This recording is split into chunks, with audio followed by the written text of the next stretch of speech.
પેલાનો રસ્તો કર.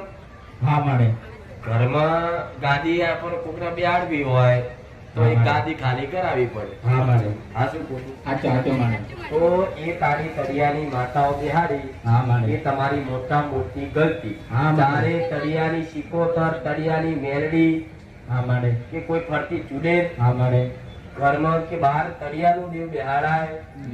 તમે ભુવાના કહેવાથી બેહાડી. હા મારે ભલે હવે ગલતી થઈ છે હા મારે તો જેવી રીતે બેહાડ્યું છે હા મારે એવી રીતે એને પધરાવવાની જરૂર નહીં, હા મારે એને નાખી દેવાની જરૂર નહીં. હા મારે એ છે જગ્યાનું. હા મારે જેવો વ્યવહાર આલીને બેહાડી દીધું, હા મારે એવો વ્યવહાર આલીને બહાર લાવી હા મારે અને એ શ્રીફળ જે મેલ્યા હોય હા મારે શ્રીફળ બોલી વધેલી હા મારે એકના 5 શ્રીફળ આલી હા મારે દરની માફી માંગી હા. વ્યવહાર કરી 25 કિલો ચકલા ચણું નાખજો. હા મારે. હું એવું કહું છું એ માતા તમારાથી રાજી રહેશે, કોઈ હા. નુકસાન નાખશે હા મારે. નકલ બેહાડે